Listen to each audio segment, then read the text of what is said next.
है कि हमारा सहयोग जो है वो और भी बेहतर होगा। मैं आपको माइक देता हूं। धन्यवाद। मैं प्रधानमंत्री मोदी को मैं आमंत्रित करता हूं कि वह अब अपनी स्पीच दें। धन्यवाद। Your excellency prime minister Donald tusk, दोनों देशों के डेलीगेट्स, मीडिया के साथियों, नमस्कार। वारसो जैसे खूबसूरत शहर में गर्मजोशी भरे स्वागत, भव्य आतिथ्य सत्कार और मित्रता भरे शब्दों के लिए मैं प्रधानमंत्री टस्क का हृदय से आभार व्यक्त करता हूं। आप लंबे समय से भारत के अच्छे मित्र रहे हैं। भारत और पोलैंड की मित्रता को मजबूत करने में आपका बहुत बड़ा योगदान है। फ्रेंड्स, आज का दिन भारत और पोलैंड के संबंधों में विशेष महत्व रखता है। आज 45 साल के बाद किसी भारतीय प्रधानमंत्री ने पोलैंड का दौरा किया है। मेरे तीसरे कार्यकाल की शुरुआत में ही मुझे यह सौभाग्य मिला है। इस अवसर पर मैं पोलैंड की सरकार और यहां के लोगों का विशेष आभार व्यक्त करता हूं।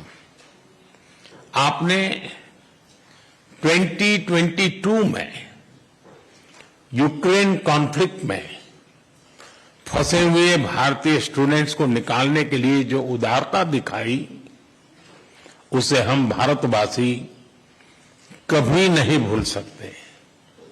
फ्रेंड, इस वर्ष हमने अपने राजनयिक संबंधों की 70वीं वर्षगांठ मना रहे हैं।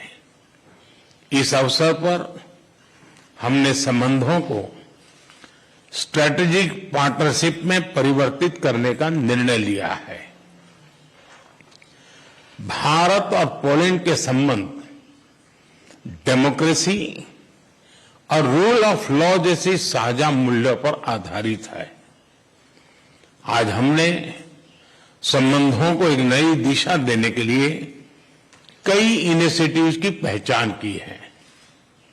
दो लोकतांत्रिक देशों के रूप में हमारी पार्लियामेंट के बीच आदान प्रदान को बढ़ावा दिया जाना चाहिए। आर्थिक सहयोग को व्यापक रूप प्रदान करने के लिए प्राइवेट सेक्टर को जोड़ने के लिए काम किया जाएगा। फूड प्रोसेसिंग के लिए क्षेत्र में पोलैंड वर्ल्ड लीडर्स में से है। हम चाहते हैं कि पोलैंड की कंपनियां भारत में बनवाए जा रहे मेगा फूड पार्क से जुड़े, भारत में तेज गति से हो रहे शहरीकरण से water treatment, solid waste management, urban infrastructure, ऐसे क्षेत्रों में हमारे सहयोग के नए अवसर खुल रहे हैं। Clean coal technology, green hydrogen, renewable energy, artificial intelligence भी हमारी साझी प्राथमिकता के विषय हैं। हम पोलैंड की कंपनियों को make in India and make for the world से जुड़ने के लिए आमंत्रित करते हैं। फिनटेक, फार्मा, स्पेस, ऐसे क्षेत्रों में भारत ने अनेक उपलब्धियां हासिल की है। हमें इन क्षेत्रों में अपना अनुभव पोलैंड के साथ साझा करने में खुशी होगी। रक्षा के क्षेत्र में करीबी सहयोग हमारे गहरे आपसी विश्वास का प्रतीक है। इस क्षेत्र में आपसी सहयोग को सुदृढ़ बनाया जाएगा। इनोवेशन और टैलेंट हमारे दोनों देशों की युवा शक्ति की पहचान है।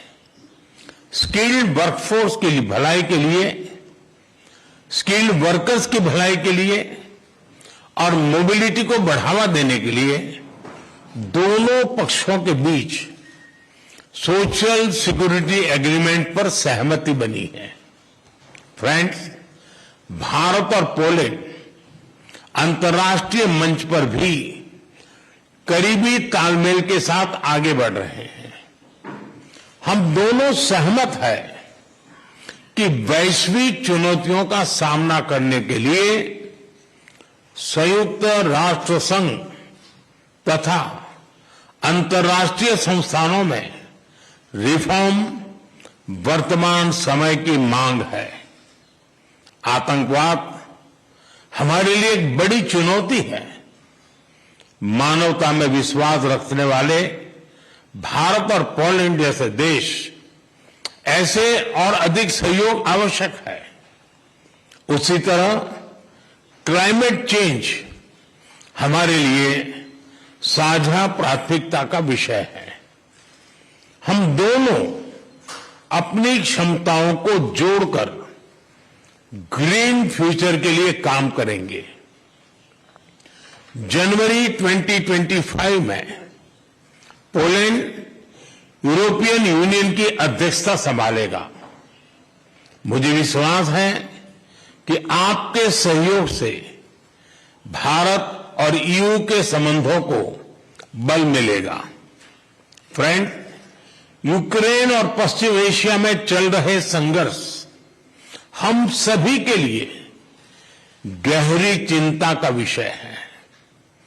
भारत का यह दृढ़ विश्वास है कि किसी भी समस्या का समाधान रणभूमि में नहीं हो सकता। किसी भी संकट में मासूम लोगों की जान की हानि पूरी मानवता के लिए सबसे बड़ी चुनौती बन गई है। हम शांति और स्थिरता की जल्द से जल्द बहाली के लिए डायलॉग और डिप्लोमेसी का समर्थन करते हैं।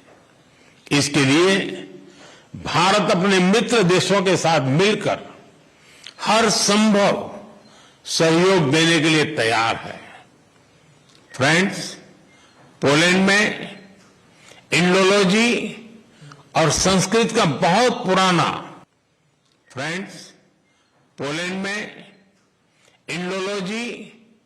और संस्कृत का बहुत पुराना और समृद्ध ट्रेडिशन रहा है। भारतीय सभ्यता और भाषाओं में गहरी रुचि से हमारे संबंधों की मजबूत नींव रखी गई है। हमारे गहरे पीपल टू पीपल टाइज का एक प्रत्यक्ष और जीवंत उदाहरण कल मैंने देखा। इंडियन पोल्स के दोबरे महाराजा और कोल्हापुर के महाराज की याद में बनाए गए मॉन्यूमेंट्स पर मुझे श्रद्धांजलि देने का सौभाग्य मिला। मुझे खुशी है कि आज भी पोलैंड के लोग उनके परोपकार और उदारता का सम्मान करते हैं। उनकी स्मृति को अमर करने के लिए हम भारत और पोलैंड के बीच Jam Sahab of Nawanagar youth exchange programme शुरू करने जा रहे हैं। हर वर्ष पोलैंड के 20 युवाओं को भारत यात्रा पर लेकर जाया जाएगा।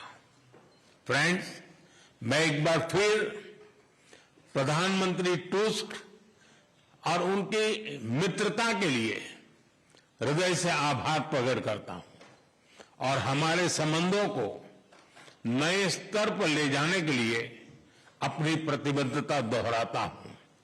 बहुत बहुत धन्यवाद।